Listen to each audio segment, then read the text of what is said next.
Bonjour à tout le monde, oui, bienvenue à tous et cette web actu de la rentrée avec Nathalie Pezzetti du cabinet Anticipé que vous connaissez tous, hein. Je sais que c'est un rendez-vous que vous appréciez, voilà, tous et qu'Externa vous propose depuis des années pour partager, voilà, les nouveautés sur la paye avec nos clients.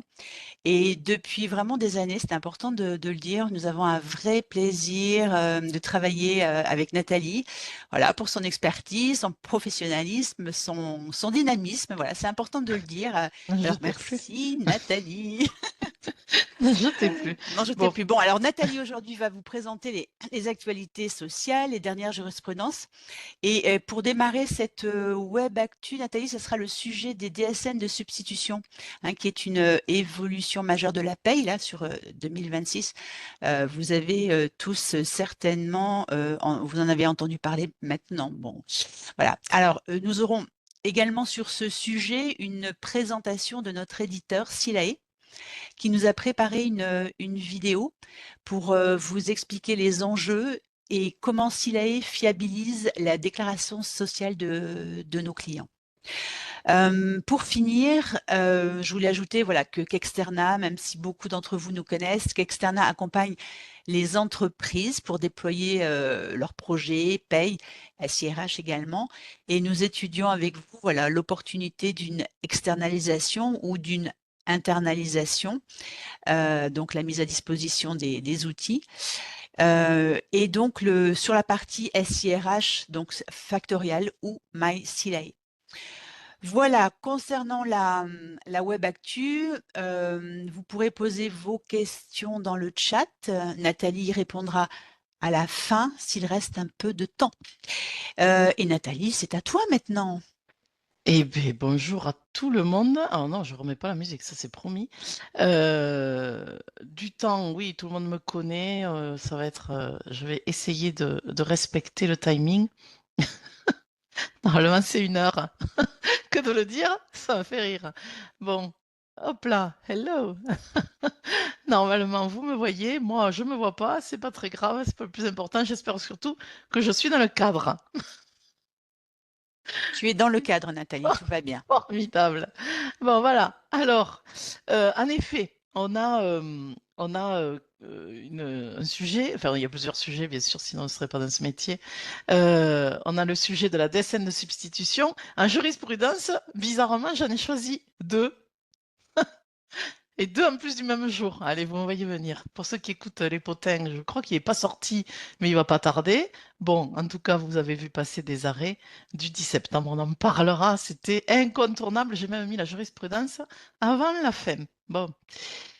Et puis, il n'y a pas que ça, puisque, rappelez-vous, pour ceux qui ont vu le programme, il y a en effet la question de la transposition de la directive de la transparence des rémunérations. On sait on développera pas trop parce que finalement, je crois qu'on va être en retard. Pas nous, quoique, mais le gouvernement. Euh, le, oui, le gouvernement. Il paraît qu'il va y en avoir un. Bon, voilà. Donc, il y a d'autres thèmes qu'on abordera. Mais bon, allez, on démarre par le thème qui a été effectivement choisi comme étant important parce qu'il faut anticiper. C'est moi qui dis ça. Voilà, c'est très rigolo. Donc, anticiper quoi? Alors, je vais essayer de... Voilà.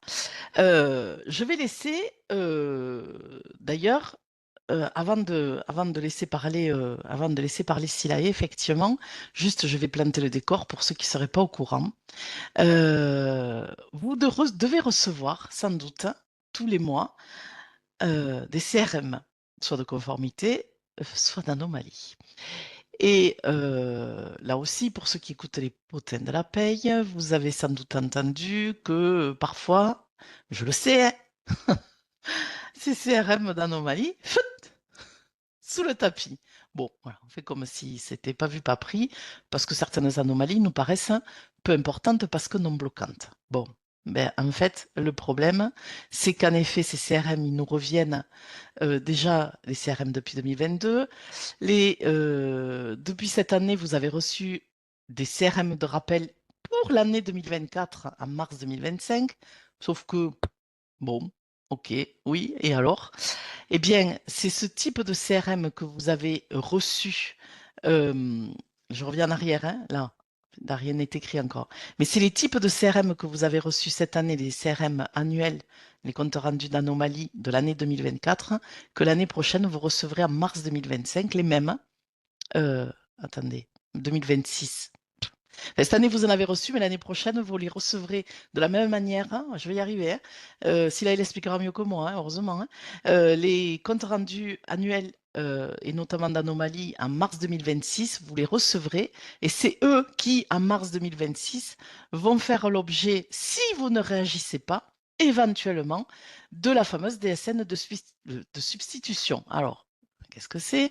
C'est en fait une DSN qui va annuler, remplacer votre DSN avec des éléments qui sembleraient être des éléments plus corrects par rapport aux règles de paye. Donc c'est pour ça que dans un second temps, après la présentation de SILAE, on reviendra sur certaines anomalies que l'URSSAF nous a mis en évidence au travers d'une magnifique vidéo. Alors je vous synthétiserai la vidéo que l'URSSAF a mis en ligne. C'est un exemple d'anomalie qu'on a, qui fait l'objet notamment de CRM d'anomalies, mais bon, pas que.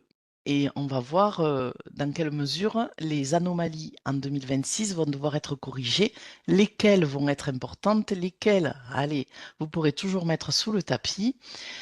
Mais finalement, même si on va synthétiser tout ça après la présentation de Silae, je vais les laisser vous présenter mieux que sans doute moi qu'est-ce que la DSN de substitution, à quoi s'attendre, comment s'y prendre, voilà. Donc effectivement, hop, on va laisser, je vous lance la vidéo, ils nous ont préparé une vidéo, je vous la lance, hop. J'espère que vous y voyez clairement. Bonjour à tous, merci de nous avoir rejoints. Je vous fais une On est petite... bon, Sylvie, on entend? On entend Nathalie, c'est OK. Allez, à tout à l'heure. Ah, zut, pardon, décidément.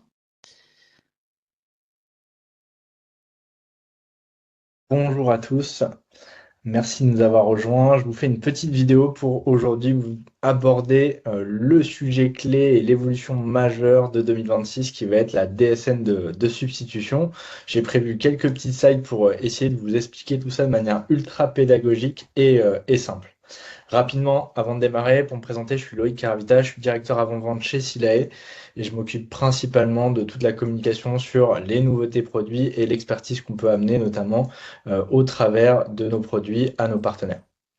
Donc, pour rentrer un petit peu dans le sujet, j'ai essayé d'expliquer ici ce que c'est aujourd'hui la DSN et notamment ce qu'on appelle les CRM. Donc, comme vous le savez, chaque mois, quand on fait une paye aujourd'hui, eh bien, on va avoir un fichier qui est normé, qui est unique, qui s'appelle la DSN et qui va être envoyé directement depuis notamment Silae ou d'autres outils de paye aux organismes sociaux, donc l'URSSAF, les caisses de prévoyance, les caisses de retraite, etc.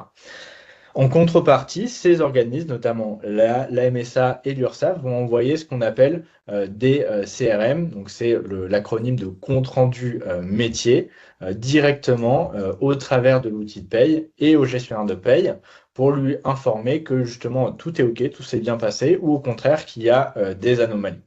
Et donc ça, c'est le schéma actuel de qu'est-ce qui se passe aujourd'hui quand on envoie une DSN. Donc soit on a une conformité, dans ce cas tout va bien, soit on a des anomalies et le gestionnaire de paye va être invité à corriger ces anomalies. À date, il n'y a rien qui se passe en fait quand il y a des anomalies qui ne sont pas traitées. Et c'est justement un sujet que veut venir faire évoluer les organismes sociaux, notamment l'URSSAF, pour venir fiabiliser les données. Et donc, ce qui arrive concrètement en 2026, c'est ce qu'on appelle la DSN de substitution, qui vient venir justement ajouter une dimension de contrôle assez importante pour le gestionnaire de paye. Donc, ce qui va se passer, c'est assez simple, c'est qu'à partir de mars 2026, à partir du moment où sur l'année 2025, on a eu des anomalies qui n'ont pas été corrigées, elles vont remonter donc pour toute l'année 2025 en mars 2026 au travers d'un CRM annuel de rappel. Et donc là, le gestionnaire de paye va avoir 2 mois pour agir, pour venir corriger ces anomalies et donc venir avoir une situation qui soit régularisée, ou sinon venir faire une contestation auprès de l'organisme en question, et donc là c'est des échanges directement avec par exemple l'URSSAF. Et s'il n'y a pas d'action du côté du gestionnaire de paye pour venir corriger ces anomalies, alors, et c'est ça qu'on appelle la DSN de substitution, alors l'URSSAF va carrément venir remplacer la DSN qui a été produite par le gestionnaire de paye en venant directement, évidemment, prendre les cotisations et faire le redressement qui va bien. Donc c'est un changement ultra important puisque du coup il y a vraiment une perte de contrôle, une perte de maîtrise si le gestionnaire de paye en amont n'a pas fait ce devoir de venir corriger au fil de l'eau eh bien, les différents CRM. Une petite note importante, pour 2026, seulement les données substituables seront uniquement celles liées au droit à retraite. Donc, il peut avoir, par exemple, des anomalies liées à l'identité d'un salarié. Ça ne va pas concerner, du coup, la DSN de substitution. Cependant, j'ai une slide ici qui évoque un peu déjà pourquoi, en fait, l'URSSAF et la MSA ont fait ça. En fait, ce qu'il faut savoir, c'est revenir un petit peu en arrière. Donc, la DSN, en fait, ça a remplacé quasiment 75 démarches administratives au travers d'un seul et même canal, donc la DSN. Ça va permettre quoi? Ça va permettre de, évidemment, calculer et recouvrer les cotisations sociales, d'assurer le prélèvement à la source qui est arrivé, je sais pas, en 2017 ou 2018, garantir aussi les droits sociaux pour les salariés.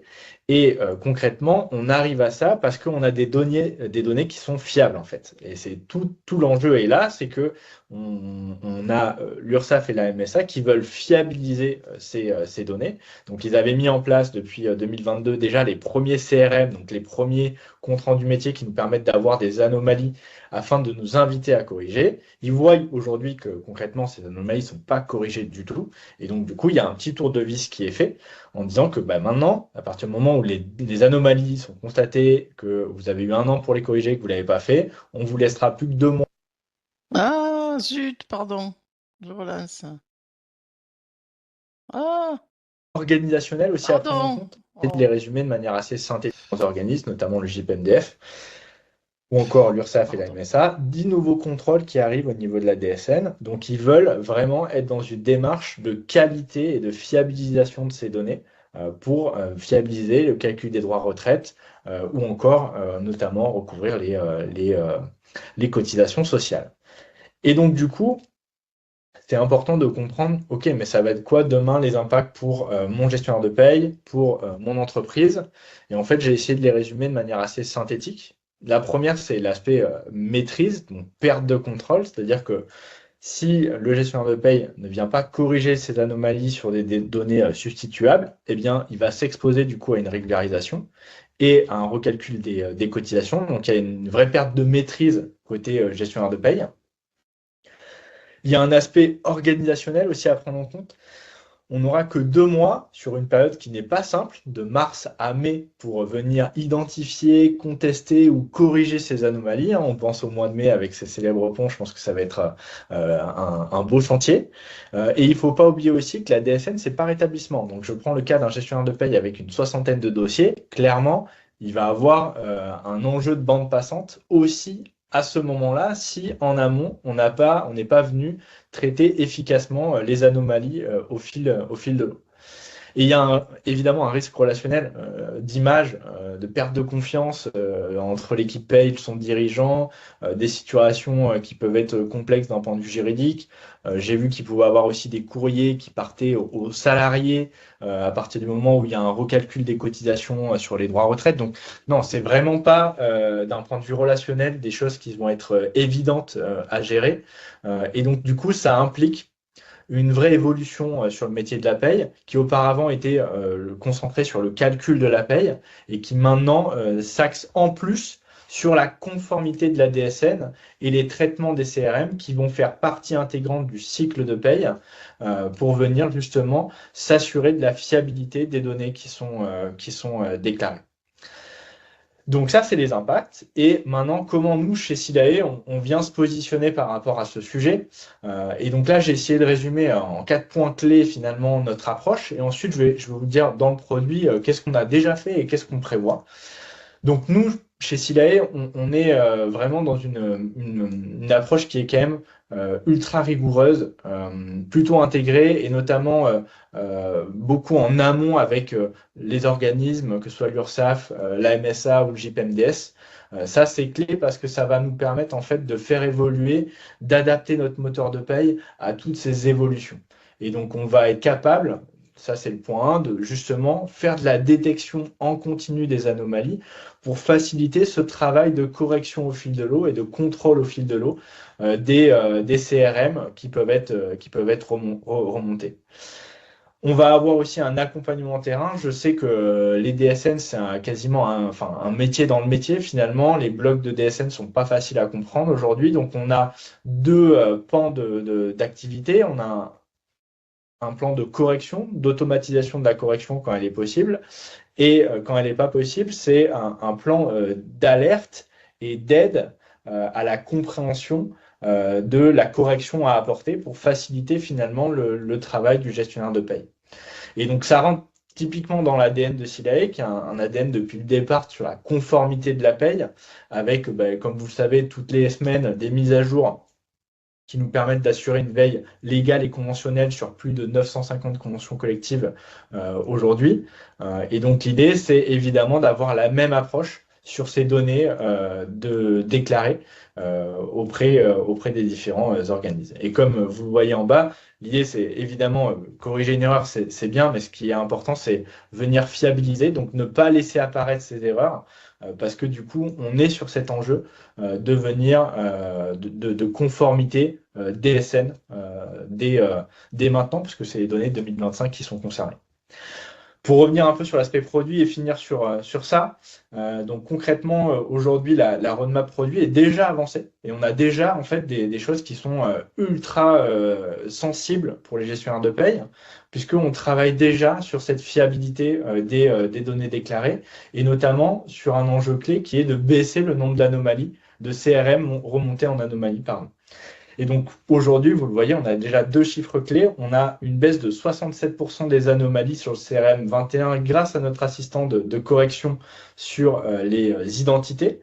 Je prends un exemple très simple, mais en gros, c'est être capable de faire remonter au gestionnaire de paye qu'il y a une erreur dans l'identité du salarié, dans son prénom, dans son nom, et on vient automatiquement pousser une correction. Et donc, du coup, ça a un impact évidemment très fort. Et ça, c'est un gros avantage aussi parce que Silae est sur une très grosse base de volume de bulletins de paye. On est à plus de 7,8 millions de bulletins de paye édités chaque mois. On est au mois de juillet, donc ça peut encore bouger sur les prochains mois. Et ça va nous permettre, évidemment, quand on fait bouger une ligne, automatiquement d'avoir une baisse drastique des anomalies qui peuvent être remontées. C'est notamment ce que nous remonte le JPMDS ou encore l'URSSAF quand on vient faire, par exemple, ce type d'amélioration. Une baisse également de 25% sur les anomalies liées au taux AT, notamment grâce à l'automatisation qu'on a pu mettre en place sur le CRM 34 de notre côté. On a continué à ce que j'expliquais tout à l'heure, c'est-à-dire simplifier, accompagner le gestionnaire de paye dans son traitement des CRM, avec notamment les notifications ou encore accès à une meilleure restitution des CRM 31 ou encore liés aux arrêts maladie. Donc ça, c'est un point super important et ça ne s'arrête pas là puisqu'on a encore des évolutions fonctionnelles qui sont en train d'arriver, avec notamment un vrai tableau de suivi des CRM NeoRes, donc dans leur ensemble, avec une vision comme on s'est écrit, donc simplifier, une meilleure restitution. L'idée, c'est de favoriser cette capacité au gestionnaire de paye de traiter au fil de l'eau toutes ces anomalies pour que ça fasse réellement partie de son cycle de paye chaque mois, tout simplement. Et donc, évidemment, pas mal aussi d'aide directement, soit au travers du produit, soit au travers de notre base de connaissances, pour venir analyser les anomalies et derrière de venir mettre en place des correctifs, notamment sur la partie liée aux données substituables, donc qui pourrait venir entraîner une DSN de substitution.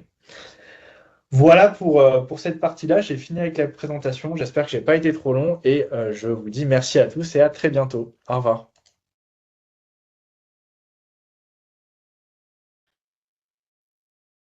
Alors, merci beaucoup. Je pense que ça a été beaucoup plus clair que ce que j'avais essayé de vous expliquer. Donc, vous avez compris, à partir de mars 2026. Donc demain, hein, vous aurez 2 mois. Il parle de 2 échéances déclaratives après le CRM manuel pour corriger les anomalies ou bien, les justifier. En tout cas, soit vous corrigez, parce que vous dites, ah ben oui, en effet, comment dire, une tranche de négative, ça ne se peut pas. Si, une tranche négative, c'est plus compliqué. Bon. Donc, correction d'anomalie ou vous expliquez. Oui, mais moi, c'est des rappels. Bon. Donc, euh, je vais vous expliquer où on explique d'ailleurs, hein. En tout cas, soit vous corrigez, soit vous motivez. Si vous ne réagissez pas, eh bien, l'anomalie qui vous sera remontée sera corrigée d'office. Et voilà, vous perdez la main effectivement sur la DSN. Bon. Donc, l'identification des incohérences de calcul logique de paye vous est déjà adressée. Elle vous a été adressée en mars 2025 concernant les anomalies 2024. On prend les mêmes, on recommence en 2026 avec pourquoi on parlait de boomerang hein, dans les vidéos de présentation de la web actu, dans les images. C'est parce que je l'ai là. Je l'ai, mon boomerang. Je l'ai reçu en pleine tronche. Voilà. C'est qu'en fait, votre DSN, quand vous l'envoyez, OK, si ça revient comme un boomerang, ben, il y a des boomerangs plus ou moins douloureux. Et donc, l'URSSAF, de son côté, ou la MSA, identifie les incohérences, vous fait des CRM mensuels. Vous aurez celui dont on parle, c'est le CRM manuel, compte tenu des anomalies 2025 qui vous ont été remontées au fil du temps. Hein. Non, non, non, soulevez le tapis. Voilà, on l'a vu, ouais, elles y sont. OK, elles vous seront remontées en 2025. En 2026, elles vont toutes réapparaître, en tout cas celles pour lesquelles vous n'avez pas ni corrigé ni justifié. Et donc elles vous seront renvoyées. Les régularisations prévues vous seront données en information. Vous aurez 2 échéances déclaratives, autrement dit 2 mois. Alors, mars, vous déposez votre DSN. Avril, vous regardez le compte rendu et voilà, vous vous dépêchez parce qu'effectivement, vous avez entre le retour de la DSN déposée et le 5 mai où il vous aura fallu finalement corriger, vérifier, justifier, c'est super juste. C'est super juste. Et en plus, vous avez vu, c'est avant le 8 mai. Donc, pardon, je fais de l'esprit. Donc, même si vous travaillez le 8 mai, ce sera trop tard. Non, je plaisante. On ne travaillera pas le 8 mai. Donc, délai de réaction court, hein, court pour des erreurs que vous n'auriez pas corrigées en 2025 et qui vous reviendraient comme un boomerang un peu douloureux. Et donc, effectivement, si jamais, alors soit c'est des erreurs qui sont en effet parfaitement erreur, auquel cas il s'agira de faire une DSN corrective et c'est tout à fait normal avec, alors là évidemment on parle de mise en demeure, de majoration, mais il se peut aussi que ce soit des erreurs en votre faveur. Hein. Donc DSN corrective avec régularisation en votre faveur ou pas. Voilà. Donc sachant que effectivement, comme ça a été expliqué par Silae, pour les anomalies 2025 qui vont remonter en 2026, sur l'année finalement la première année de mise en place, c'est les anomalies qui ont des impacts sur les droits à retraite. Et c'est pour ça que tout à l'heure, je parlais d'assiette de cotisation, de tranche 1, de tranche 2. Voilà, parce que c'est typiquement les droits à retraite qui sont calculés en fonction des assiettes de cotisation, c'est-à-dire des salaires déclarés comme étant les salaires cotisés. Et donc, ils vont valider soit des trimestres, soit permettre d'acquérir des points de retraite complémentaires. Voilà, donc c'est les anomalies qui vont être celles qui remonteront sur l'année, qui feront celles de l'objet de la DSN de substitution pour l'année prochaine. Voilà. Alors concernant les anomalies, alors je ne vois pas les questions, hein, donc si vous en posez, c'est pas par comment dire impolitesse de ma part, c'est simplement que je les vois pas. Donc on regardera après. Concernant les anomalies, rien à voir, quoique, en tout cas a priori, rien à voir à proprement parler avec la DSN de substitution. Quoique l'URSSAF fait de la pédagogie, ils nous ont remonté le jeu des 7 erreurs. Alors, je ne sais pas comme c'est pour ça qu'ils en ont choisi 7, hein, peut-être. Donc, les anomalies les plus fréquentes ont été remontées par l'URSSAF. Les 7 anomalies les plus fréquentes. Alors, vous avez peut-être vu cette vidéo hein, qui est plutôt bien faite, complète et concise d'ailleurs. C'est une vidéo qui reprend les anomalies les plus fréquentes. Alors, ça va nous permettre de reprendre des règles de paye. Je mets les 2 premières ensemble. Elles concernent effectivement le montant net social. Vous savez, cette nouvelle donnée qui apparaît sur les bulletins, qui est télétransmise via la DSN et notamment aux organismes sociaux tels que la CAF, de manière à calculer les droits sociaux des salariés et notamment à la prime d'activité ou au RSA. Bon. Ce montant net social, il est mensuel. Donc, il ne peut pas être à cheval sur 2 mois. C'est soit le mois de janvier, soit le mois de février. Bon. Et il est en fonction de la date de perception du salaire. Donc, quand vous avez un montant net social dans une entreprise, notamment un décalage de paye, je sais que lorsque vous payez le salaire de janvier, ben, vous le payez en février et que c'est rapporté. Alors là aussi, il y aurait un sujet et on y reviendra une prochaine fois hein, sur les rattachements aux périodes d'emploi. Mais je sais que c'est rattaché à la période d'emploi de janvier et pourtant, un montant net social, il doit être déclaré avec février puisque la perception de la somme par le salarié a été faite en février. Et vous savez que les droits sociaux des salariés sont calculés en fonction des revenus de chaque mois, s'entend mois civil. Voilà pourquoi, au niveau du montant net social, il y a parfois des incohérences, et notamment dans les entreprises qui sont encore en décalage de paye. D'ailleurs, bravo, parce qu'avec tous les bâtons dans les roues qu'on vous met pour ne plus être en décalage de paye, chapeau si vous y êtes encore. Bon, donc, deuxième, oui, quasiment deuxième, puisque vous avez vu, le premier il porte sur le montant net social. Deuxième ou troisième type d'erreur, les omissions de part patronale de prévoyance. Dans prévoyance, on a les garanties frais de santé qui sont dans le bloc 92, dans le bloc et dans le code type 92 de la DSN, les cotisations patronales frais de santé et prévoyance type 93. Donc, pourquoi? Ben, parce que si vous ne les indiquez pas, on ne peut pas faire des contrôles de cohérence avec la CSG. Vous savez que c'est des éléments qui entrent dans l'assiette de la CSG, pas que, mais qui entrent aussi dans l'assiette du net imposable pour ce qui concerne les cotisations patronales frais de santé. En tout cas, c'est des éléments qui permettent de faire des contrôles de cohérence par rapport à d'autres éléments de paye. Donc, si vous omettez d'indiquer les parts patronales de prévoyance dans leur ensemble, eh bien nécessairement, l'assiette de CSG ne peut pas être contrôlée par rapport à la somme des salaires augmentés des parts patronales de prévoyance. Voilà. Oh là là, mandataires sociaux. Alors, comment dire? Oui, alors ça, c'est souvent en erreur dans le paramétrage de paye, en fait. Au niveau du paramétrage du profil, on se gourre. En fait, un dirigeant sans contrat de travail, il est 80 mandat social et pas 90 salariés. Et le code type personnel, celui sur lequel vous allez déclarer sa rémunération, vous savez les codes type personnel pour déclarer les cotisations, c'est 863. Et en fait, ce n'est pas les mêmes codes type personnel que le salarié classique. Bon, donc si vous mettez 863 et 90 dans la nature du contrat, ben ça bug, hein. Ça bug parce que c'est pas cohérent. En fait, c'est que du coup, il y a une incohérence entre le code type personnel et le bloc DSN. Bon, bref. Donc, autres anomalies. Oui, alors les calculs de plafond, ça aussi, c'est des règles de paye, hein. En gros, je vous la fais super courte.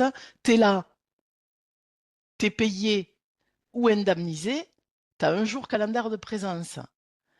Tu es là au contrat. T'es pas payé ni indemnisé, tu as 0 € de salaire sur la journée, tu as un jour de plafond de moins sur le mois. N'empêche que le contrat, il est là. Donc, c'est-à-dire que si le salarié a une suspension de contrat non rémunérée, exemple, il est malade 3 jours, dans l'entreprise, on applique une carence. Bien, très bien, très bien, bien. Il aura 3 jours de salaire en moins. Hein, donc, pas de bras, pas de chocolat. T'as pas bossé, t'es malade, t'es pas payé parce que chez nous, c'est une carence. Le plafond du mois de janvier, par exemple, sera de 31 moins 3 jours. Bon. Donc, de fait, le nombre de jours calendaires que vous indiquez dans la DSN, c'est le nombre de jours calendaires qui va permettre de vérifier si la référence du plafond est correcte. Si vous avez un plafond calculé sur 31 jours, 3 925 €, alors que vous avez un nombre de jours inférieur, c'est plutôt l'inverse qui risque de se produire. Si vous avez un plafond proratisé alors que vous avez un nombre de jours à 31, ben, du coup, ça va déclencher là aussi une incohérence, une anomalie, un CRM d'anomalie, enfin tout ce que vous voulez. Pareil sur les temps de travail, ça c'est courant aussi, hein. Les salariés à temps partiel, c'est pas 10. C'est pas 10, c'est 20. Bon. Donc, si vous avez un salarié à temps partiel dans le nombre d'heures au contrat, 104 heures au lieu de 151,67, et que dans le type, dans la quotité de contrat de travail, vous avez 10, ben donc vous vous retrouvez avec un salarié qui est supposé avoir un temps de travail à 100%, alors que vous avez un temps partiel. Bon, bref, vous connaissez toutes ces anomalies, je pense, hein. Et enfin, mais celle-là, elle est plus rare quand même, je pense, hein, le ciré de rattachement. L'URSSAF ne peut pas deviner à qui vous versez les cotisations. Donc, il faut que votre établissement et le SIRET soit rattaché à une URSSAF de rattachement, une union de recouvrement de rattachement. Bon, évidemment. Bon, mais ça, c'est, je pense, plus rare, hein, dans les faits. Voilà. Donc voilà, c'est les erreurs les plus fréquentes. On va en avoir d'autres, hein. Là, c'était le jeu des 7 erreurs. Je suis sûre qu'on aura d'autres vidéos. Vous regarderez, elles sont très très bien faites. C'est juste pour faire le lien avec la DSN de substitution.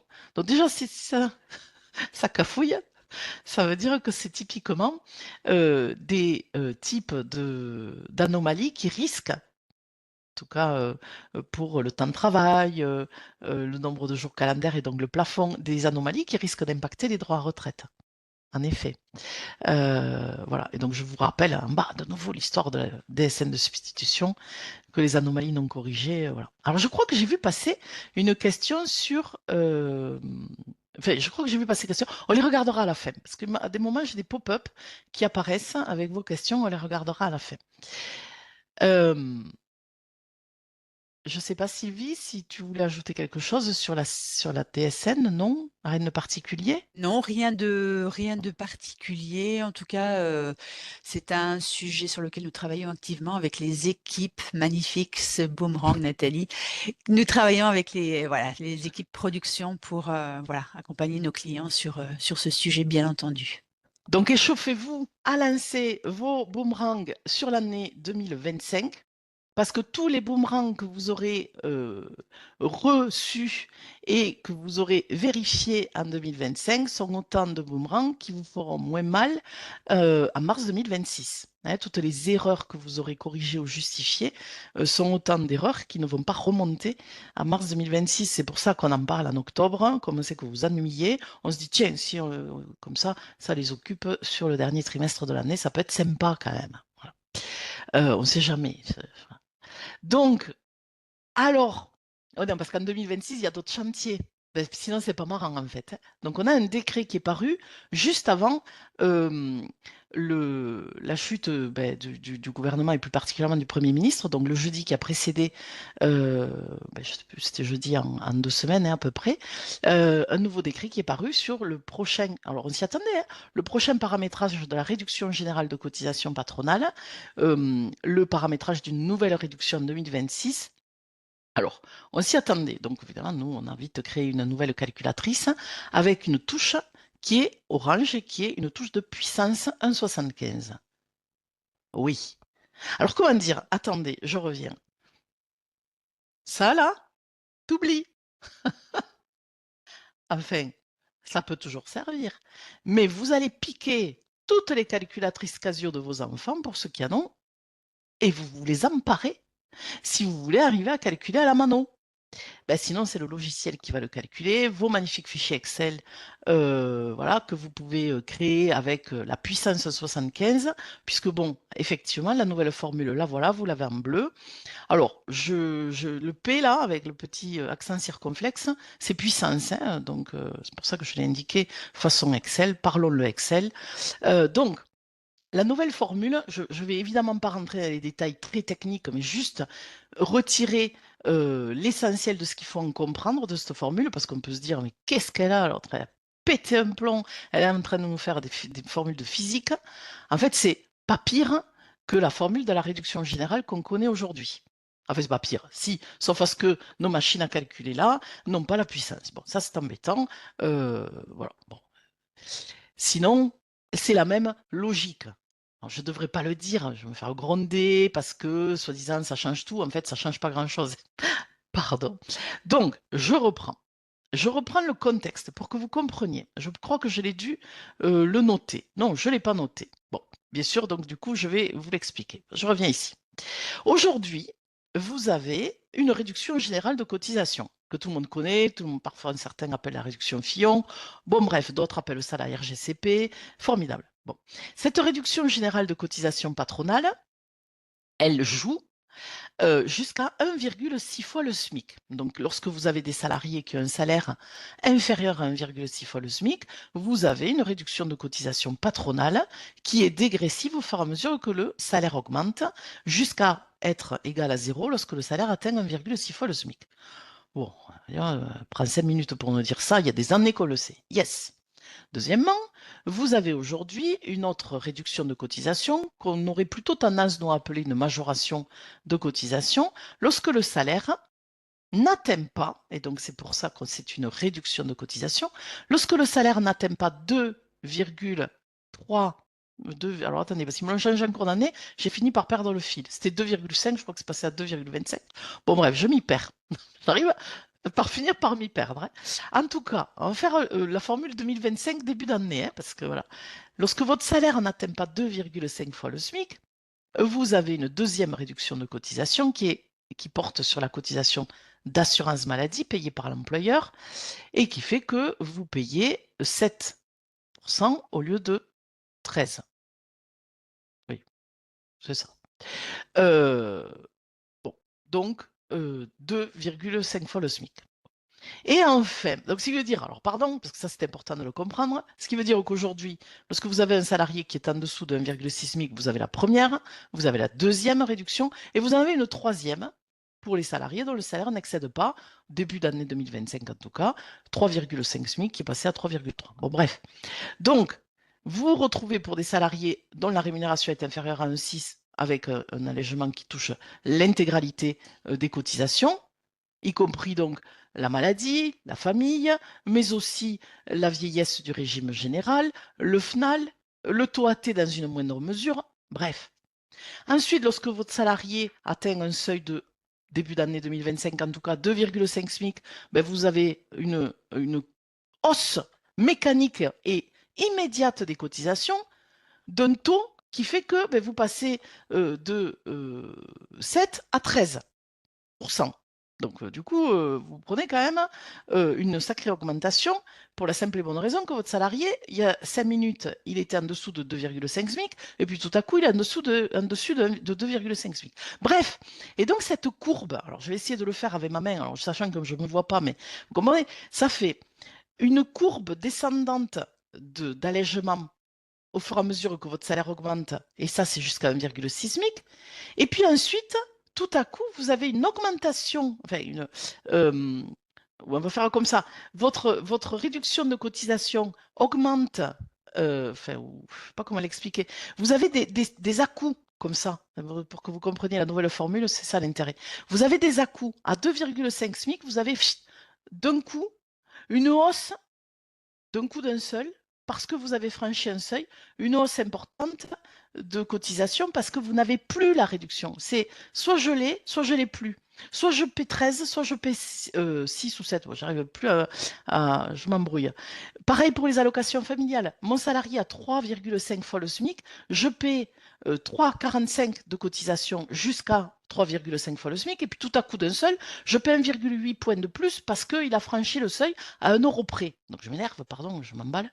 Mais en fait, ces trois réductions aujourd'hui font que vous avez des espèces d'à-coups sur certains salaires. Alors, je ne parle même pas du salaire à moins de 1,6 SMIC, qui fait que vous avez une réduction dégressive au fur et à mesure que votre salaire augmente, mais c'est surtout que tout à coup à 2,5 SMIC et tout à coup à 3,5 SMIC, vous vous retrouvez avec des réductions qui, d'un coup d'un seul, non seulement n'existent plus, mais font que vous avez des augmentations de rémunération, de cotisations importantes et disproportionnées et c'est là le sujet, disproportionné par rapport au niveau d'augmentation du salaire. C'est pas progressif. Et donc, cette nouvelle formule, pour ça que je vous présente les 3 réductions qu'on a aujourd'hui, fusionne les 3 réductions. Donc, dans le taux à 0,3773 ou 37,73%, ou 38,13%, vous voyez bien la différence, c'est toujours celle du final pour les moins de 50, plus de 50. Dans le taux que vous avez ici, c'est un taux qui prend en compte la totalité des cotisations, y compris la maladie, y compris les allocations familiales. Ce qui fait que votre nouvelle formule de calcul va suivre la même logique qu'on a aujourd'hui sur la réduction générale jusqu'à 1,6 fois le SMIC, sauf que cette réduction générale, alors pour le coup là on peut l'appeler générale, puisqu'elle est généralisée à l'ensemble des cotisations patronales, au lieu de faire des espèces d'à-coups, elle va avoir une dégressivité plus douce. Alors j'ai écrit plus douce, c'est pas dans les textes, une dégressivité plus douce qui prend en compte la totalité des allègements. Alors par contre, là où effectivement, vous m'avez vu venir, jusqu'à 3,5 SMIC, alors 3,3, vous aviez des allègements, là c'est plus que jusqu'à 3 SMIC, puisqu'en effet, à partir de 3 fois le SMIC, vous n'avez plus de réduction. Donc en fait, vous avez une réduction maximale qui va s'appliquer pour les plus bas salaires. On prend les mêmes, on recommence.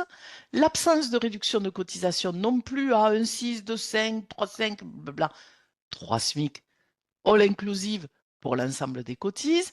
Et en tout état de cause, quel que soit le niveau de rémunération du salarié, en tout cas en dessous de 3 SMIC, un taux de réduction patronale de 2 points, quoi qu'il en soit. Donc vous ne pouvez pas avoir, pour un salarié qui a moins de 3 SMIC, même si votre résultat du calcul magique, scientifique, vous amène à avoir 1,5% de réduction, non, vous aurez 2 au moins.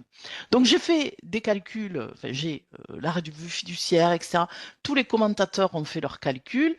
Pour ma part, tout est bien. Je ne suis pas la reine là, dans la matière, mais enfin quand même, j'ai réussi à faire une formule Excel pour ce qui concerne les calculs. Et donc, nous voilà. Donc, calcul qui fait les calculs pour 2025 avec les 3 allègements. Calcul macro 2026 avec des allègements tout confondus. Et on a en gros des tranches qui font que entre le SMIC et 1,3 fois le SMIC, eh bien, la nouvelle formule sera légèrement moins favorable. Et ainsi de suite. Bon, après, c'est écrit, plus favorable, moins favorable, plus favorable, moins favorable. Si vous faites la comparaison de ce que vous payez de cotisation aujourd'hui pour certains niveaux de rémunération et ce que vous allez devoir en 2026 pour les mêmes niveaux de rémunération, toutes choses égales par ailleurs, hein, je sais très bien que le SMIC va augmenter, hein, ça évidemment. Mais si on se projette avec le même SMIC pour avoir une comparaison logique, eh bien vous avez, selon les niveaux de rémunération et certaines tranches, un impact plus favorable ou moins favorable. Alors ensuite, je vous ai mis quelques chiffres, hein, juste par curiosité. Aujourd'hui, pour un salarié au SMIC, compte tenu des réductions de cotises que vous avez jusqu'à 1,6, jusqu'à 2,5, jusqu'à 3,5, enfin la totale, quoi, vous allez avoir une réduction de cotisation qui sera identique puisque l'année prochaine, vous prenez en compte la totalité des cotisations patronales et vous allez avoir un allègement maximal. Par contre, il faut lire le tableau colonne de gauche d'abord et ensuite colonne de droite. Pour un salarié qui est à 2 000 euros, aujourd'hui, vous avez, si vous ajoutez votre réduction générale, vos non-paiements de cotisation qu'on appelle majorés sur la maladie et la famille, vous arrivez à un taux de réduction de cotisation de 3,6 quasiment, et demain, vous seriez à 30, enfin, vous êtes aujourd'hui à 31,6, vous seriez à un peu moins de 31. Bon, vous avez vu, c'est pas non plus un changement délirant. On est à 1 à 2 points de plus ou de moins. Vous avez vu le salarié à 5 300 euros, ici, vous avez le fameux 2%. Alors j'ai marqué 2,01, on doit être à 2, hein, je pense. 2% de réduction de cotisation, ça c'est le minimum syndical. Alors juste 3 SMIC, c'est quoi? En mensuel, je le fais parce que je ne l'ai pas en tête. 3 SMIC, c'est 5 405 euros. Donc, ce qui veut dire que si vous êtes avec un salaire à 5 350 euros par mois, vous aurez malgré tout 2 points de réduction de cotisation, puisque ça va être le minimum syndical 2026 pour les salaires jusqu'à 3 SMIC. Alors, il y a un grand débat. Je suis en train de débattre en off avec des personnes qui participent à la rédaction de certains ouvrages. Le 3 SMIC, on ne sait pas s'il est inclus ou pas. Lol. Bon, c'est pas grave, hein. Voilà. Donc, a priori, à mon sens, le 3 SMIC, il est déjà exclu. C'est si on atteint 3 SMIC. Voilà. Certains disent c'est au-delà. Bon, ça va. À 1 centime près, on est en dessous, on a 2. On est au-dessus, on a 0. On est au 3 SMIC. Bon, donc juste, hein. Voilà. Mais voilà, vous avez une idée. Alors, c'est pour ça que vous allez voir dans les ouvrages plus favorables, moins favorables, plus favorables, moins favorables. Oui, en effet, selon que vous ayez les allègements de famille, les allègements de maladie et une dégressivité de la réduction générale de 2025, si vous faites la somme de tout ça, combien vous payez jusqu'à aujourd'hui, combien vous payerez l'année prochaine, eh bien voilà, c'est pour ça que... Bon, et c'est à la marge, hein. Sinon, la logique reste la même, on est sauvé. C'est-à-dire dire qu'au fur et à mesure que le salaire augmente, les allègements de cotisation diminuent, la logique, on la garde. Simplement, il y a, si vous voulez, une, une dégressivité moins couperée, qui fait que c'est pas et une diminution des allègements moins grave, si j'ose dire. Donc, ce qui fait que vous avez un léger appel d'air sur des niveaux de rémunération qui sont un peu plus médians. C'était l'idée, souvenez-vous, hein, si vous vous souvenez qu'à un moment donné, on a eu Gabriel Attal, il nous parlait de trappe à bas salaire. C'était l'idée de faire la chasse à cette trappe à bas salaire qui visait donc la réduction générale. Voilà. Mais on a gardé malgré tout la même logique, hein. Voilà, c'était pour faire un point par rapport à cette fameuse réduction générale que vous aurez normalement en vigueur au 1er janvier 2026. Voilà, j'étais un peu longue sur ça, mais faut pas me lancer sur la réduction générale parce que bon.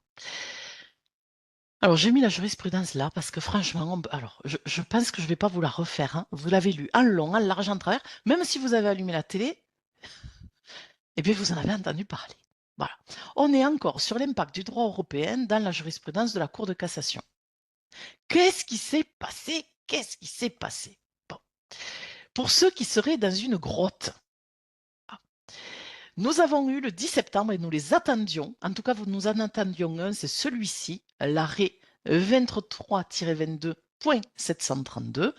On attendait cette décision de la Cour de cassation qui allait transposer des règles européennes en matière de congés payés. Ah non, pardon, c'est pas celui-là. Le titre, je me suis trompée dans le titre, hein. Pardon, c'est le titre est inversé, pardon. L'arrêt, c'est le bon, c'est qu'il me faudra changer le titre. Oh là là, tout fout le camp. Le titre, en haut, c'est pas congé payé hors sup, ça c'est le titre de l'arrêt suivant. Là, c'est maladie et congé payé. Je reprends l'histoire. Cette salariée, médecin du travail de son état, était salariée d'une entreprise, elle part à la retraite et suite à son départ à la retraite, elle saisit le prud'homme et elle dit voilà, dans l'exécution de mon contrat, j'ai eu plein de choses qui vont pas.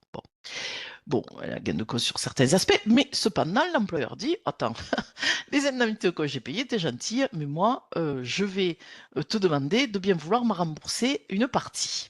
Et donc, il fait une demande en remboursement d'indemnités de congés payés qu'il estimait qu'il lui avait indemnisées alors qu'elle n'aurait pas eu à se les voir payer. Voilà. Bon. Donc, tu me tiens, je te tiens par la barbichette, etc. Bon.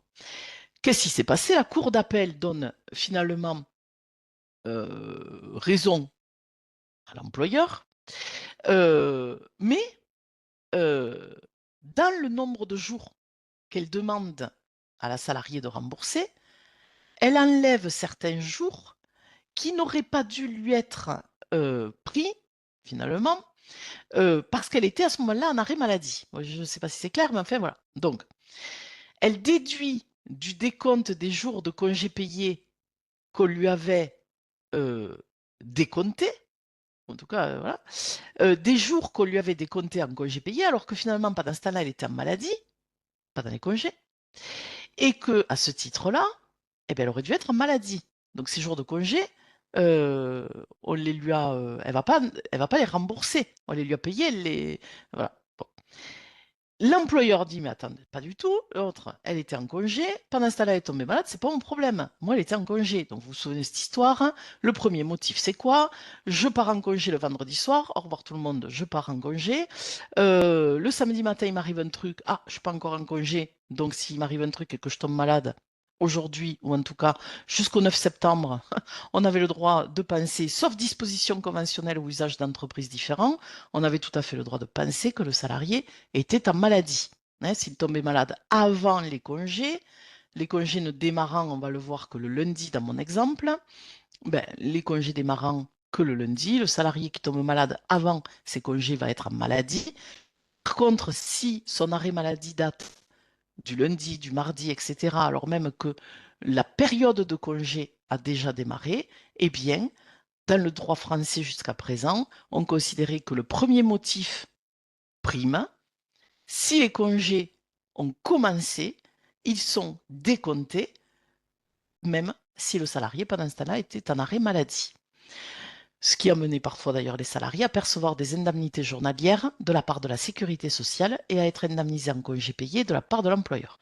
Alors je sais que certaines entreprises pratiquaient déjà finalement ce que la Cour de justice de l'Union européenne nous disait de pratiquer, puisque c'est donc la Cour de cassation qui juge la demande de l'employeur en disant moi, jamais de la vie, je vais considérer que cette salariée est en maladie alors même qu'elle était déjà en congé. Et la jurisprudence lui dit, ben si, mon pote, elle était tombée malade pendant ses congés, eh bien, elle est en maladie toute la durée de son arrêt maladie qui coïncide avec des congés. Ça ne se peut pas d'être malade pendant des congés. Si la salariée t'a dit qu'elle était malade, tu dois considérer qu'elle est malade. Donc, la maladie empêche le salarié de se reposer. Ça veut dire quoi? C'est qu'en fait, pour la Cour de justice de l'Union européenne, la maladie est faite, un arrêt maladie est fait pour se rétablir de son état de santé. Pour cette même Cour de justice de l'Union européenne, les congés payés sont faits pour se reposer. Les deux motifs d'absence n'étant pas identiques, ils ne peuvent pas être confondus.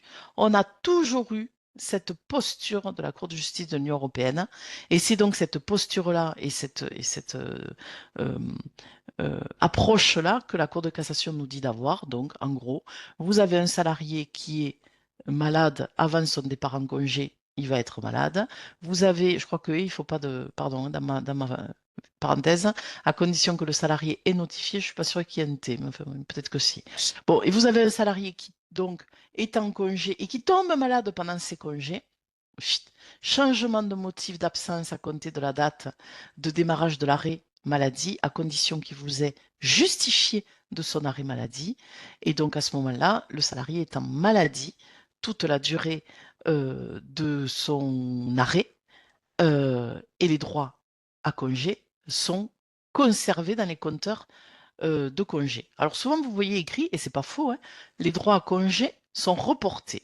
Alors bien sûr, ça emporte dans l'inconscient collectif plein de choses dans notre cerveau. Est-ce que c'est reporté de suite après? Est-ce que c'est reporté de 15 mois? Est-ce que c'est reporté? C'est reporté. Alors, je tombe malade lundi dans mon exemple. Il se trouve que je suis en congé. Bon, bien, je vais être en maladie. Mes jours de congé, 5 si je suis en ouvré, 6 si je suis en ouvrable, seront en effet reportés. Ça veut dire qu'ils vont pouvoir être pris plus tard.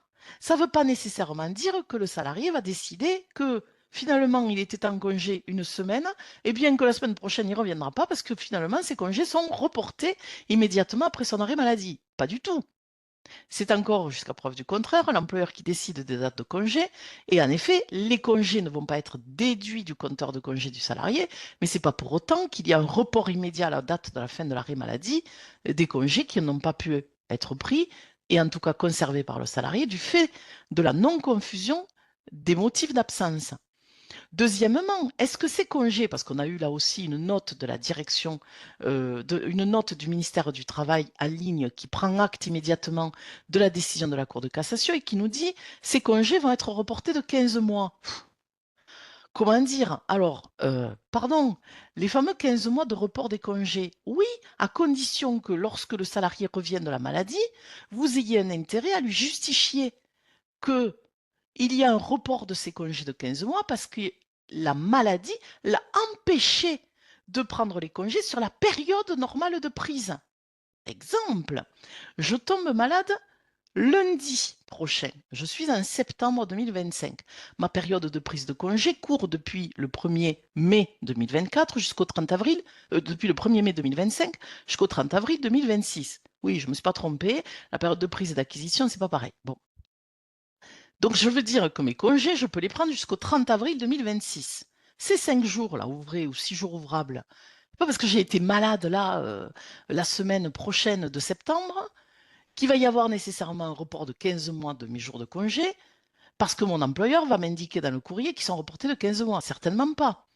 Mon employeur peut tout à fait m'indiquer que, pourquoi pas, à mon retour de maladie, non seulement mes jours de congé n'ont pas été perdus, mais en plus, sur une fraction, un pouillème, alors ça sert strictement à rien d'ailleurs, mais sur ce pouillème de durée, j'ai acquis 2 jours au lieu de 2,5 jours de congé au titre de la loi de l'année dernière, 22 avril 2024, ok, mais en aucun cas, ces 5 jours-là sont reportés de 15 mois. Ils sont simplement maintenus dans les compteurs de congé du salarié et pourront être pris sur la période normale de prise. Ce n'est que si le salarié avait été empêché de les prendre sur la période normale de prise, qu'à ce moment-là, à son retour, on lui dirait « Ah, mon pauvre, non seulement tu as été malade, mais en plus tu as des congés qui n'ont pas été perdus. Par ailleurs et en outre, tu en as acquis pendant ton arrêt maladie. Et donc, comme la période de prise, il y a bien longtemps qu'elle est finie ou elle vient juste de se terminer, alors à ce moment-là, je t'informe que tes droits à congé sont reportés. Et là, en effet, on a un report de 15 mois. Mais confondons pas tout, ne nous agitons pas dans tous les sens. Hein. Donc, voilà. Donc, sachant que certaines boîtes, parmi vous sans doute, le faisaient déjà, donc le salarié en congé, qui tombe malade pendant ses congés, qui envoie un arrêt de travail à son employeur pour cause de maladie, l'entreprise modifiait parfois, parce que la convention le lui imposait ou parce qu'elle le faisait, modifiait parfois le motif d'absence, sachant que certaines entreprises s'y attendaient et donc savaient déjà qu'ils allaient le faire. Bon, ben voilà, c'est bon. Le 10 septembre, la Cour de cassation a confirmé que c'est comme ça qu'on doit faire. Ça ne change pas non plus la face du monde dans beaucoup de cas. Ne commencez pas à confondre les 15 mois de report et tout. Ne faites pas des nœuds au cerveau sur des choses qui n'ont pas lieu quand même de prendre une ampleur. Voilà. C'est quand même un arrêt important, hein, parce que ça change nos pratiques. Hein. C'est un premier arrêt. Il y a le deuxième arrêt pour lequel je vous ai mis le titre là, j'ai tout inversé, je fais n'importe quoi, auquel on s'attendait moins, je me dépêche. Le deuxième arrêt, c'est le salarié. Alors là, on était sur 3 salariés qui avaient des conventions de forfait en heure. C'est-à-dire, ils avaient un contrat de travail qui disait, au lieu de travailler 35, toi, tu vas travailler 38,5. Tout à fait possible, à condition que la rémunération versée soit au moins équivalente à la rémunération que le salarié aurait eue si on lui avait payé 3h30 de plus avec la majoration chaque semaine. Bon, c'est une convention de forfait en heure, tout le monde peut-être connaît ça. Bon. Sauf que cette convention de forfait en heure a été déclarée irrégulière, bon, suite à la décision initiale, et donc les salariés ont dit ok, ben, notre convention de forfait en heure, elle n'était pas valable, hein, contractuellement. Par contre, les 3h30 qu'on a fait de plus chaque semaine, ça devient des heures sup. Oui, parce que si on fait tomber la convention de forfait en heure, on est sur un salarié qui a un horaire de travail à 35 heures. Et sauf que s'il en a fait 38,5, il a bien 3h30 toutes les semaines qui doivent être du coup payées en heures supplémentaires. Bon, jusque-là, il n'y a rien de. Enfin, voilà, il n'y a rien d'exceptionnel. Bon. Donc là, à la place, en lieu et place d'une rémunération forfaitaire pour 38,5, il était question de recalculer une rémunération pour 35 plus 3,5 d'heures supplémentaires majorées. Bon, très bien. Au moment du calcul, la cour d'appel dit, ben ouais, ok, on va recalculer tout ça. Sauf que sur les semaines où vous avez fait 38,5, peut-être, mais que vous les avez justement pas faites parce que vous étiez en congé, les 3h30 que vous n'aviez pas fait, parce que vous étiez en congé, on ne va pas vous les payer. Parce que du coup, vous avez été en congé, votre horaire de travail c'est 35, quand vous bossez 38,5, vous bossez, on vous paie 3h30, sup, avec les majos. Par contre, quand vous ne bossez pas, on vous paie 35, votre horaire de travail normal. Ok. Très bien. Jusque-là, ça va. C'est au prétexte que l'horaire de travail du salarié, enfin, surtout au prétexte que les heures que le salarié, que l'horaire de référence du salarié, même si, voilà, reprenons, hein, pardon, je reprends, que même si l'horaire de référence du salarié est de 38,5, les semaines où il est en congé, même si on venait à lui payer 38,5, les 3h30 de plus ne sont en aucun cas des heures supplémentaires. Ce sont, au regard de l'horaire de travail de référence, 35 plus 3,5, mais les 3h30, pas, les 3h30 ne sont pas des heures supplémentaires parce que sur une semaine de congé, le salarié n'a pas dépassé la durée de 35 et donc le nombre d'heures supplémentaires au sens juridique du terme n'a pas à être considéré comme des heures supplémentaires. Donc les heures en plus ne sont pas des heures supplémentaires. C'est le principe selon lequel, je fais simple, sortons-nous de ce cas particulier. Vous avez un salarié qui le lundi est en congé, ok, qui le mardi fait 2 heures de plus, très bien. Sur le reste de la semaine, il fait son horaire normal. Ces 2 heures qu'il fera en plus le mardi vont bien entendu lui être rémunérées, mais sur le nombre d'heures qu'il a effectivement travaillé, le temps de travail effectif de ce salarié était jusqu'à présent de 0 pour le lundi, même si je sais très bien que le lundi, il est payé puisqu'il est en congé payé, mais le nombre d'heures travaillées est égal à 0. Et sur le reste de la semaine, il a donc travaillé 30 heures, c'est-à-dire 4 jours de 7 heures plus 2. Et 30 heures, ça n'a jamais dépassé 35. Donc les 2 heures que vous lui devez n'étaient pas des heures sup. Bon, donc les salariés n'y savent jamais de la vie. Qu'est-ce que c'est cette histoire? Les jours de congé doivent être pris en compte dans le déclenchement des heures sup. En gros, merci de bien vouloir assimiler les jours de congé à des jours de travail effectif. Et pour le lundi, dans mon exemple, de comptabiliser 7 heures de travail effectif, assimilées en tout cas à du travail effectif, pour que mon compteur sur la semaine soit égal à 7 fois 5, 35, plus 2 égale 37, donc 2 heures supplémentaires majorées. C'est ce que la Cour de cassation a dit. Elle a dit, ben oui, en effet, si sur la semaine, le salarié a été absent pour congé payé, et que sur cette même semaine-là, le salarié fait des heures en plus, on va devoir qualifier ces heures-là d'heures supplémentaires, au sens de la majoration. Ce qui n'était pas du tout le cas jusqu'à maintenant. Alors attention, j'ai mis en gros hebdomadaire et deuxièmement, j'ai mis en bas position du boss. Premièrement, hebdomadaire. Quand la Cour de cassation s'est prononcée là sur la demande, attention, tenez bien compte du fait que la décision a été prise dans le cadre d'un décompte hebdomadaire de la durée de travail. Donc si vous êtes en modulation, en annualisation, appelez ça comme vous voulez, pour l'instant, cette décision ne semble pas être opposable. Je n'ai pas dit qu'elle ne le sera pas. En tout cas, pour l'instant, c'est sur un décompte hebdomadaire du temps de travail. Bon, donc, est-ce qu'il a fait 35 ou pas sur la semaine? Les jours de congé payés comptaient pour 0 dans le nombre d'heures assimilées jusqu'à présent. Désormais, les jours de congé payés compteront pour la durée journalière de travail du salarié en temps de travail assimilé pour la majoration des heures sup. Donc en fait, c'est ça, les jours de congé payés sont désormais assimilés à du travail effectif pour le calcul des heures supplémentaires majorées. Vous savez que quand c'est une heure sup, pour l'instant d'ailleurs peut-être vous le faisiez, vous disiez, moi, il a été en congé, mais j'y paie 2 heures sup. Oui, sauf que, attention, n'utilisez pas la rubrique heures supplémentaires classique. Parce que les heures supplémentaires aujourd'hui sont exonérées de cotisations sociales salariales et d'impôts.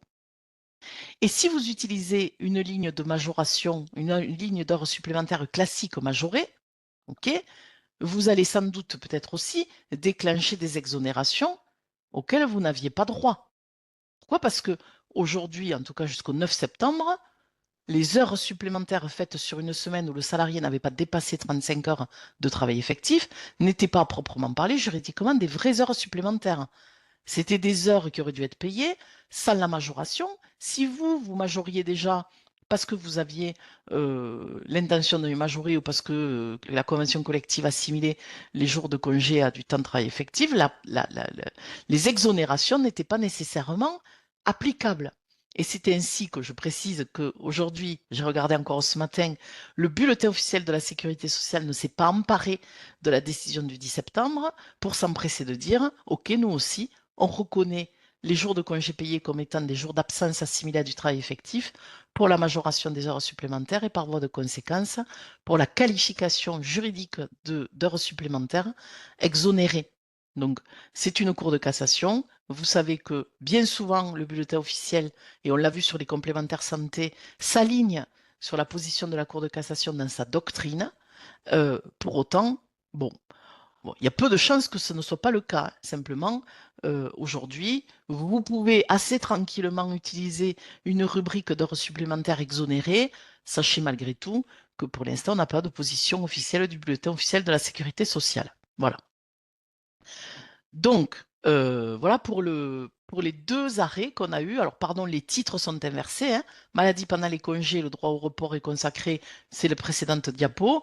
Et la diapo actuelle, c'est congés payés et heures supplémentaires. Vous ne pouvez pas faire l'impasse de ces deux arrêts. Pardon, je suis longue, hein, mais ça va aller plus vite. Sauf que nous, on est en Occitanie. Pour ceux qui nous suivent d'ailleurs, ça ne s'entend pas, mais il se trouve que on est à Toulouse. Bon. Donc, l'Occitanie et la région PACA étant deux régions très en avance sur tout le monde, on s'est empressé d'appliquer le versement mobilité régionale et rurale. Une nouvelle contribution que la loi de finances nous avait permis de mettre en place en 2025. PACA, ça a déjà été mis en place au 1er juillet. Occitanie, ça sera au 1er novembre. Et donc, vous avez un versement mobilité régionale et rurale qui vient en plus du versement mobilité classique, si j'ose dire, que vous connaissez, et qui s'ajoute dans vos cotisations patronales, dès lors que vous avez 11 salariés. Sauf que 11 salariés, où? Sur la région. Petit 1 là-haut. Vous devez prendre en compte les établissements de la région et pas par établissement. Donc en fait, c'est dans votre région et pas dans la circonscription du versement mobilité, pas dans le périmètre du versement mobilité classique, que vous devez regarder l'effectif, plus de 11 ou moins de 11. Voilà. Après, tout le reste, c'est des petites nuances à la marge, et notamment le petit 2. Aujourd'hui, si vous avez des salariés qui sont plus de 3 mois en dehors du ressort avec 2 S, de l'établissement concerné par le versement mobilité classique, vous les excluez. Vous pouvez ne pas cotiser sur eux au versement mobilité. Ça ne sera plus le cas. Ils ne seront plus exclus, même s'ils sont plus de 3 mois en dehors de la région. Ils ne seront plus exclus des salariés cotisants, ou en tout cas de ceux pour qui vous devez cotiser. Bon, je passe après sur toutes les exceptions, etc. L'assiette, cependant, est identique à celle du versement mobilité classique. En DSN, vous avez des codes type personnels qui sont utilisés, qui sont créés. Alors, de mémoire, hein, ouais, non, c'est un code type personnel. Je me demande s'ils n'ont pas réutilisé des vieux codes type personnels qu'ils ont sortis des placards. Mais bon, il me semble, je ne sais pas pourquoi j'avais en tête qu'ils utilisaient les codes type personnels de retraite. Mais bon, bref. Bon, en tout cas, c'est les codes type personnel 820, 822 pour les taux de versement mobilité région. Et comme en PACA, en gros, les DSN n'étaient pas, les DSN n'étaient pas prêtes quand vous avez eu pour ceux qui sont en PACA, quand vous avez eu à déclarer le versement mobilité région, ben, vous vous êtes retrouvés à bugger. Donc, de sorte que ben, sur ces établissements-là, sachez que vous avez une tolérance de déclaration de ces cotisations-là, de cette contribution, vous appelez ça comme vous voulez, sur le dernier trimestre 2025, même si elle est entrée en vigueur en juillet, sans majoration de retard parce qu'en fait ça buguait. Bon voilà, c'est juste que voilà, pour ceux qui n'ont pas réussi, ne vous agitez pas. Vous pouvez tout à fait les déclarer dès octobre ou tout en décembre pour les 6 mois depuis juillet. Pas de stress. Voilà. Et donc oui, comme je vous l'ai dit, hein, un employeur qui ne serait pas soumis au versement mobilité classique peut tout à fait devoir le versement mobilité région parce que par contre au niveau de la région, il a peut-être plus de 11 salariés.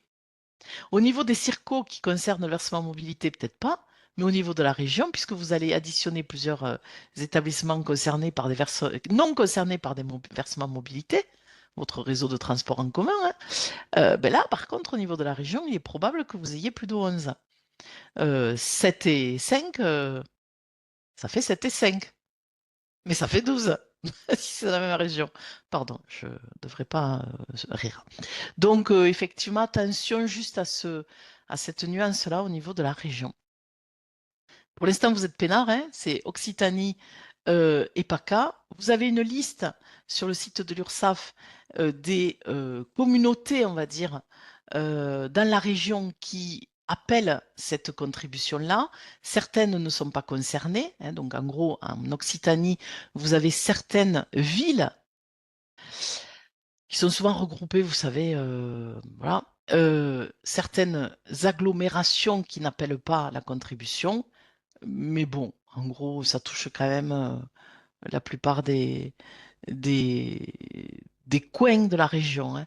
Mais regardez quand même si vous êtes, si vous faites partie des établissements situés dans des agglomérations exonérées. Bon, ou en tout cas non concernées sur Occitanie. PACA, je crois que c'est l'ensemble du territoire, hein. Alors ça, je vais passer vite, mais c'est important pour ceux qui... Parce que c'est important, mais il se peut que vous ne le fassiez pas. Je vais vous expliquer ce que c'est. J'en parlais dans le... Parce qu'à l'époque, quand on a fait l'enregistrement pour la web actu d'aujourd'hui, on ne savait pas trop ce qu'on allait avoir comme actu, et je me suis dit que ça pouvait effectivement intéresser certaines entreprises si on avait du temps. Alors, en gros, si dans votre entreprise, la cotisation salariale et ou patronale, en tout cas patronale et ou salariale, de retraite complémentaire et de plus de 6,2 pour l'employeur et 4,01 pour le salarié, alors vous êtes concerné. Si tel n'est pas le cas, alors vous allez boire votre café. Je vais essayer d'aller vite. Il y a certaines entreprises, et si vous êtes concerné, vous devez le savoir, qui avaient, il y a fort longtemps, avant 93 en tout cas, décidé de cotiser à des taux plus élevés auprès des caisses de retraite complémentaires. Dans ce cas-là, comme vous le savez ou pas, les retraites, les pensions de retraite complémentaire des salariés sont calculées sont calculées à partir de points, et le nombre de points que le salarié acquiert au regard de cotisations plus élevées est plus important. Je vous la fais super courte. Plus je paie cher de cotisations, plus le nombre de points qu'on va me donner est élevé. Et comme les retraites complémentaires fonctionnent par points, à la fin, au moment de la liquidation, on dit ben voilà combien j'ai de points et on nous répond voilà combien tu as de pension. Ben, plus tu as de points, plus tu as de pension. C'est un peu tarte à la crème quand même, hein. Bon. Donc plus tu cotises, plus tu as de points, plus tu as de points, plus tu as de pension. Bon. Arrive la question de la procédure de démission volontaire. Il existait une possibilité pour les entreprises de dire on va arrêter les frais, on va arrêter de cotiser comme ça plus cher. Parce que ce n'était pas une obligation de cotiser à des taux plus élevés. Bon. Donc les entreprises pouvaient démissionner volontairement de la cotisation plus élevée que la cotisation classique, qu'on va appeler de droit commun. C'était possible, il fallait quand même une certaine sécurité avec un accord notamment des 2 tiers du personnel. Bon. Mais cela dit, ça avait une conséquence pour les salariés, c'est que les droits à retraite revenaient à être calculés sans les fameux points, et surtout, on ne remboursait pas ce qu'on avait payé en plus. C'était pour le pot commun. Vous savez que les retraites, c'est un système par répartition. Bon. Depuis juin 2025, l'Agirc Arrco a décidé de supprimer cette possibilité de démission volontaire. Alors, je reviens là, hein, donc voilà. Donc ça, c'est le rappel, hein, c'est quels sont les taux là auxquels vous cotisez. 7,87, c'est patronal, salarial confondu, hein. C'est mon fameux 4,01 pour le salarié, etc. Bon. Les entreprises qui le faisaient, ben, c'était les entreprises qui avaient peut-être avant 93 décidé, ou en tout cas conventionnellement qui étaient tenues de cotiser un peu plus, et la possibilité de démissionner de ce système de cotisation plus élevé que ces taux qui sont les taux classiques pouvait être envisagée. Elle ne l'est plus. Alors il reste quand même une possibilité. L'entreprise peut résilier les engagements ces engagements de payer toujours plus, là, de continuer à payer plus, à condition de dire pour l'avenir, j'arrête les frais. En échange, Arcoagir, je te verse une contribution de maintien de droit. Je te la fais super courte. Ça veut dire que l'entreprise va verser à l'Arcoagir une contribution pour que l'Arcoagir, en échange, préserve les droits des salariés à avoir des points calculés par rapport à un nombre de points supérieur aux points qu'ils auraient eu s'ils avaient cotisé dans un régime classique, de manière à garantir aux salariés les droits qu'ils ont acquis par des cotisations plus élevées de leur part et de la part de l'employeur. Voilà. Donc, l'idée, c'est que si vous cotisez plus, vous êtes concerné par le système. Si vous ne cotisez pas plus, ben vous n'êtes pas concerné, ça va plus vite. Si vous cotisez plus, vous êtes concerné par ce système-là. Sachez que vous pouvez non plus à proprement parler y renoncer, quoique. En tout cas, pour y renoncer, c'est plus la procédure de démission volontaire avec perte des droits, c'est une procédure d'arrêt de cotisation à un taux plus élevé, avec, en contrepartie de ça, un versement d'une contribution de maintien de droit auprès des caisses de retraite complémentaires, qui va cependant garantir pour les salariés un maintien des droits acquis à point de retraite supérieur au point de retraite de leur petit copain qui a le même salaire dans la boîte d'à côté, qui n'avait pas cotisé plus. Vous voyez ce que je veux dire? Bon. Parce que c'est ça l'idée, c'est j'ai 3 000 € de salaire, combien j'ai de points? Ben, chez A, j'ai tant de points, le système classique. Chez B, parce que les taux de cotisation sont plus élevés, avec le même salaire, j'ai plus de points. Pourtant, j'ai le même salaire. Hein. J'ai plus de points parce que le montant des cotisations payées fait que c'est comme si j'achetais des points. J'achète des points, je paye plus cher, donc j'ai plus de points. C'est basique. Bon. Donc voilà, à suivre pour ceux qui sont concernés, vous le savez, vous avez ça dans un coin de votre tête. Bien souvent, on n'y renonce pas. Hein. Bien souvent, on n'y renonce pas. Hein, mais bon, c'est juste pour vous dire que concernant la procédure de renonciation, elle a un peu changé.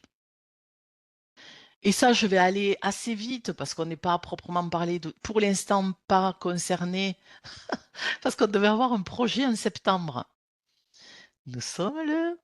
Bon, donc ok, donc le projet... bon. On devait avoir un projet de transposition de la directive européenne sur la transparence des rémunérations, que certains appellent la transparence salariale, et vous allez voir pourquoi ça s'appelle la transparence des rémunérations. Ce projet devait intervenir en septembre pour une prise d'effet au plus tard en juin 2026. Une transposition de la directive européenne en juin 2026. Bon, c'est bien mal barré pour septembre. Et donc, qu'est-ce que c'est que cette affaire? Vous en avez entendu parler. C'est une directive de l'Union européenne de 2023 qui nous dit il va falloir faire quelque chose de concret pour les inégalités salariales qu'on constate encore au sein de l'Union européenne et peut-être plus particulièrement après les études qu'on a fait post-Covid. Ça cafouille. Bon.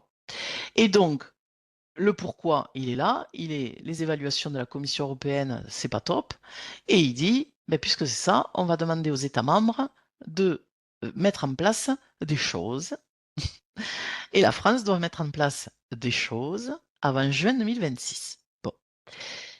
C'est quoi ces choses? Déjà, les mots, c'est pas salaire, c'est rémunération.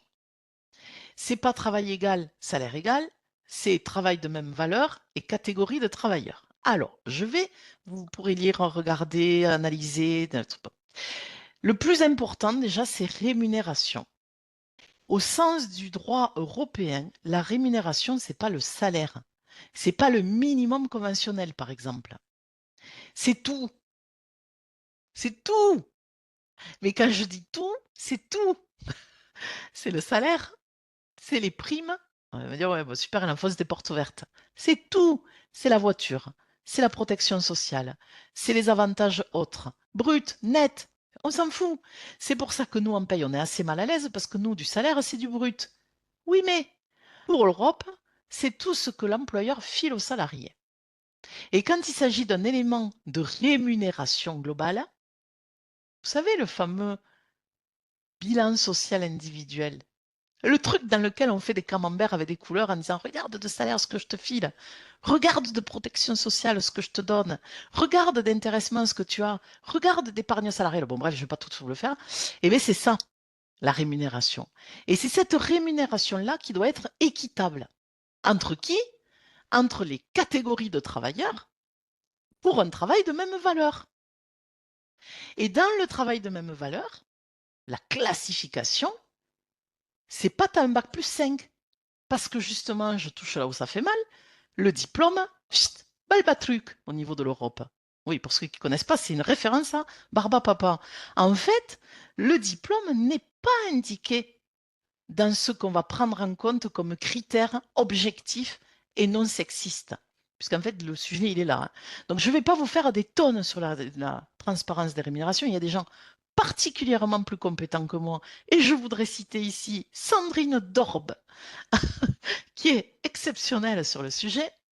DOR-BES, pour ceux qui ne la connaissent pas. En plus, elle est plutôt rigolote.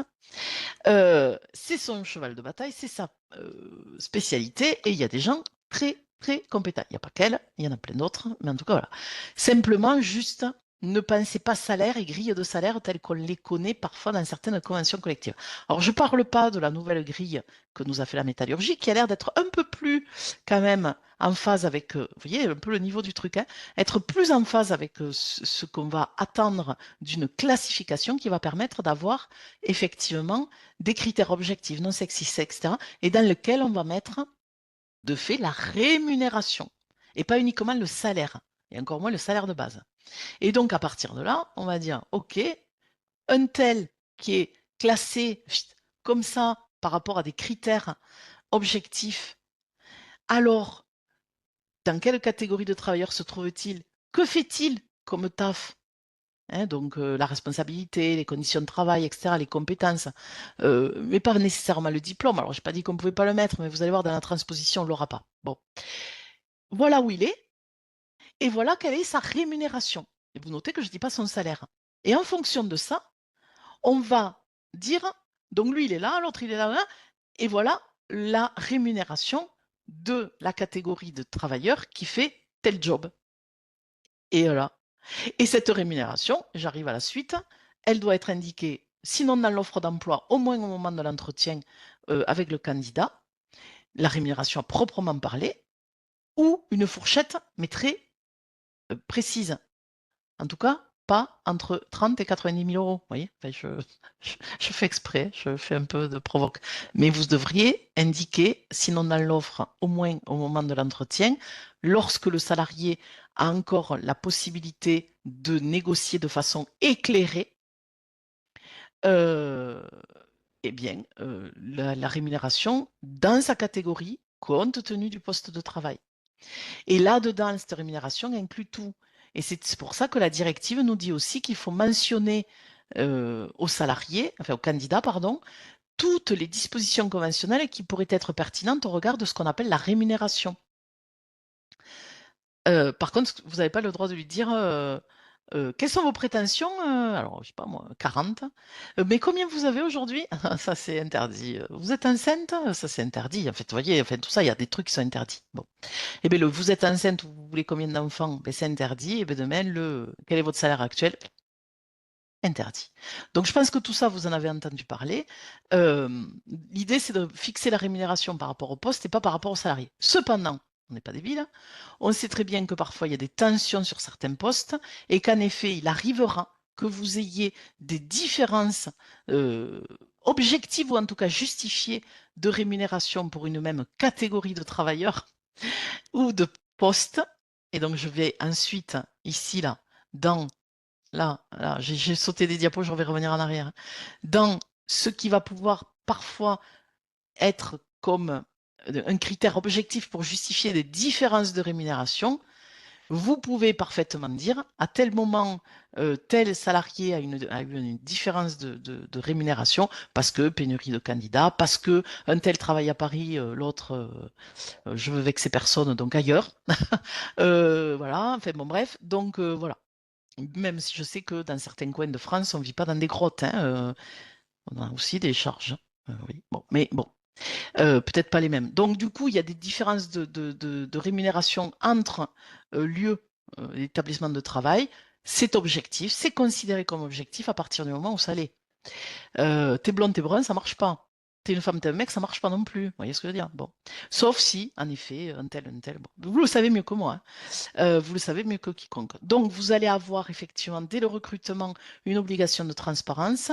Tous les ans, informer le salarié qu'il a le droit, même s'il même s'il s'en souvenait plus, tous les ans, vous devez lui rappeler, au fait, tu as le droit de demander comment tu es classé par rapport aux autres, hein.